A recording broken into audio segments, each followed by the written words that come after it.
Hello and welcome to Frost Over the World, a special edition which comes to you from Uganda, where the Commonwealth heads of state are meeting. That's 53 countries and 1.8 billion inhabitants. And in the course of the next hour, we'll be talking to the President of Uganda, the President of the host nation. We'll be talking to the beleaguered, so beleaguered, opposition leader from Zimbabwe. We'll be talking to the Commonwealth Secretary General, his thoughts at the end of his time, at the end of his 8 years, and we'll be discussing perhaps the headline story of this conference, which is, of course, the suspension of Pakistan. And we'll be discussing that with Michael Frendo. Michael is, in fact, the chairman of the committee that made the suspension. So if anybody knows about it, it's him. Michael, after what happened yesterday, I just mentioned that there were 53 members of the Commonwealth. Does the decision to suspend Pakistan mean that there are only 52 today? No, it means there are still 53. Pakistan remains a member of the Commonwealth. Pakistan is suspended from the councils of the Commonwealth. From the councils of the Commonwealth. Not from the Commonwealth. It's not expulsion. It's not suspension from the Commonwealth, it's suspension from the councils of the Commonwealth, which means they do not participate in CHOGM, they don't participate in interministerial meetings of the Commonwealth and similar meetings of the Commonwealth. We remain very engaged with Pakistan. So Pakistan remains on the agenda of CMAG, high on the agenda of the SG of the Commonwealth, who will use his good services, his good offices. We have stated in our statement of CMAG that we want to remain engaged with Pakistan. So it's not the end of the story. And could, in fact, looking at the list of things that Pakistan have got to do, with the exception of the rule of law, the other 4 or 5 are relatively easy if they wanted to do it. Could they come back as soon as next February after elections in January? They could come back as soon as they satisfy the condition that they have returned to democracy and the rule of law. That's exactly what the statement says. And we use the same language that we used when we suspended Fiji from the councils of the Commonwealth. Again, pending the restoration of democracy and the rule of law. And so they could come back as early as February, they could come back as early as January, but of course they will have to satisfy the Commonwealth Ministerial Action Group that they have actually returned to democracy and the rule of law, and that relates to the realities on the ground, not necessarily the legislative part of it. And when you were talking and people were talking about, they described this decision as a consensus decision rather than a unanimous decision. What's the difference? Why wasn't it unanimous? It was absolutely unanimous. It was? It was. The consensus decision, when we say it's a consensus decision, we mean that we have actually exhausted all the debate, and we did spend more than 4 hours debating this, and that nobody in the room is in a position where he or she cannot live with that decision. So it was agreed by all of us. We held a press conference late last night, and every single minister who participated was in that press conference. And there must have been some argument, some dispute. It wouldn't have gone on for 4.5 hours. There must have been some early disagreement. Plenty of argument, but that's quite normal with CMAG. We take difficult decisions. These are decisions which we suffer to take because we're at a point where we're deciding on whether we're going to suspend a country or not. And that is something which is very serious, something which needs to be done with attention, with political sensitivity to what is happening in that country. And sometimes in the future, sometime in the future, in fact, in the very near future, everybody tells me that you may well be the next Secretary General of this august organization. That depends on who's talking to you. If the ones talking to you are supporting me, then that's what they're saying. But of course, there are other candidates. This is a decision which which the heads of government have to take in the retreat. And there are choices. I'm the only politician who's put his hat in the ring. I'm the only candidate who has a long parliamentary experience. I've been for 20 years in parliament, almost 10 years of which minister of a small island state that is now also a member of the European Union, besides being a member of the Commonwealth. And so to some extent I straddle also different realities. That's what I am offering to bring to the table. Well, and hope all goes well, and you've got an impressive list there, and we thank you very much for joining us. Thank you, Michael. And in fact, maybe we have seen the new Secretary General, but right now we're going to take a look at the country we're in. This is where we are.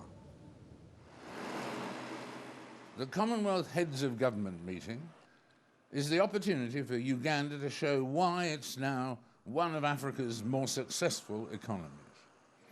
Since the military dictatorships of the 70s and 80s, when inflation ran at over 200%, it's now a democratic republic under President Museveni, the leader for 21 years. Last year, he signed a fragile truce with the Lord's Resistance Army, who had been responsible for 20 years of death and violence in the north of the country. Uganda now has a stable inflation, growth of 6% a year, and an open door to foreign visitors and investors. This week, the visitors are the leaders of the 53 Commonwealth nations. The Commonwealth, of course, effectively an exclusive club, a club of countries with extensive trading links. I expect that what has helped sustain modern Uganda. Most were part of the British Empire, though not all, and all share English as a common language. They work together to bring about development, democracy, and peace. Africa, unite! Africa, unite! But the Commonwealth also has a hard edge. South Africa's membership was withdrawn to help bring down the apartheid regime. Zimbabwe was suspended, causing President Mugabe to withdraw from the Commonwealth in 2003. This year, Pakistan tops the agenda with climate change, the world economy, and aid issues. But President Museveni will want the leaders to remember not just the communiques that will be issued here, but Uganda itself and its people.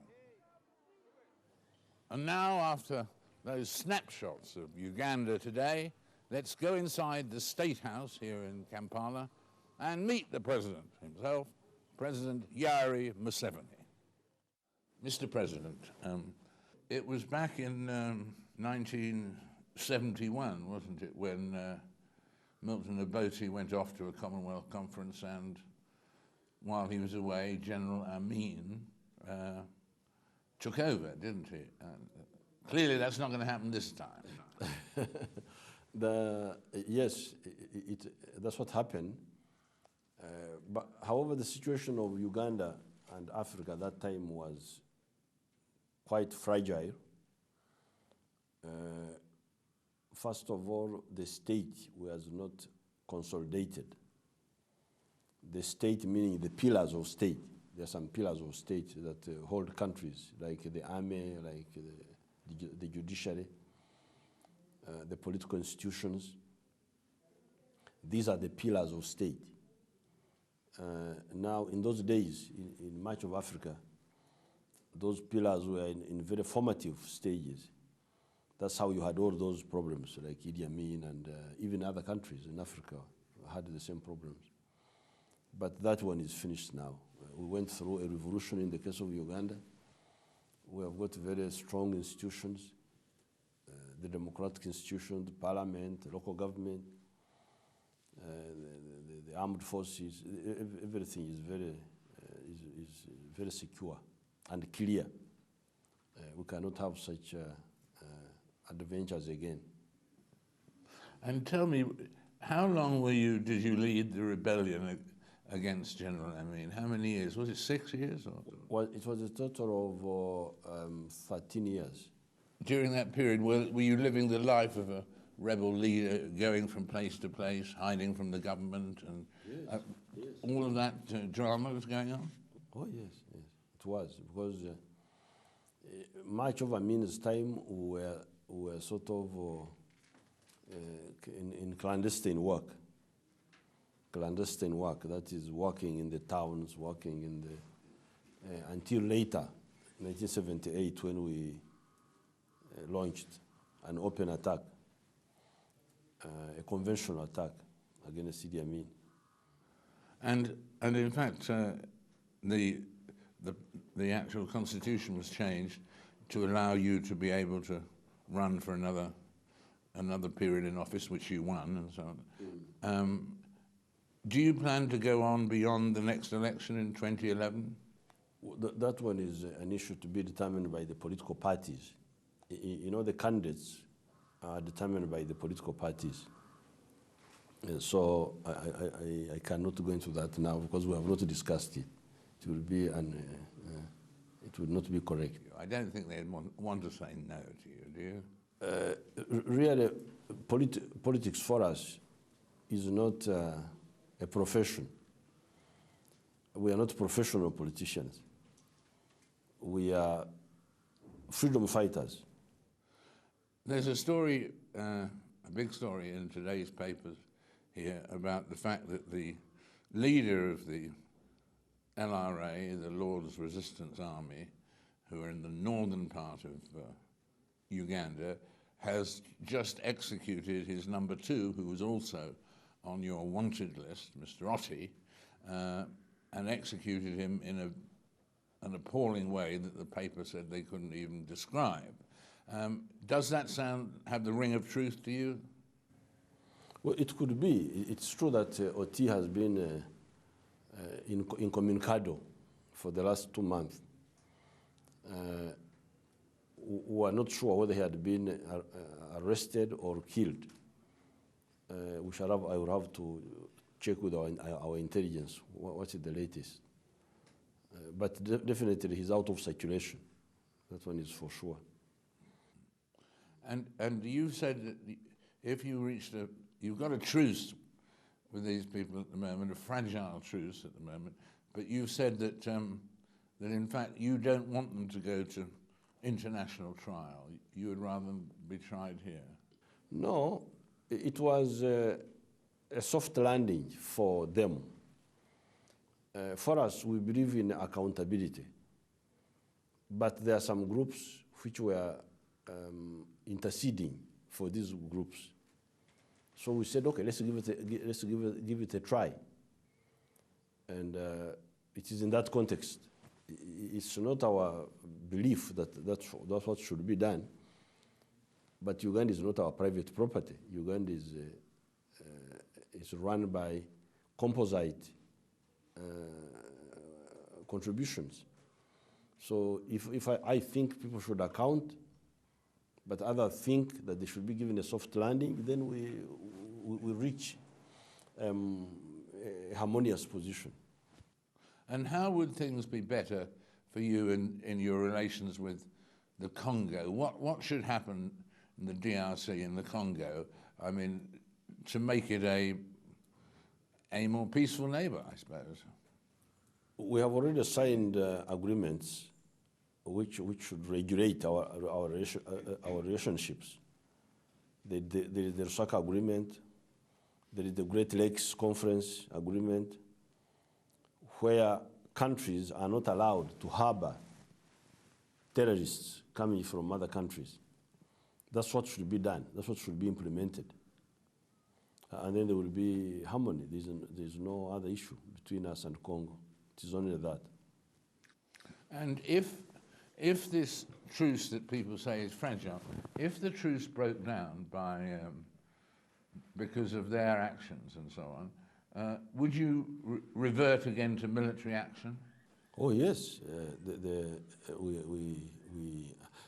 actually even this dialogue which is going on is because we had defeated these terrorists who were supported by Sudan, so we were able to fight those terrorists until we defeated them.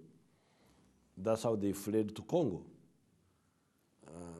So they are there because they were defeated, and for us, we wanted to continue and finish the job.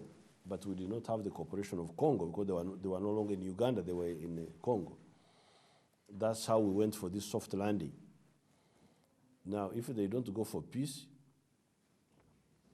then of course a solution will be found for them using other means. Mr. President, thank you very much indeed. Thank you very much. It's been a great pleasure. Thank you very much.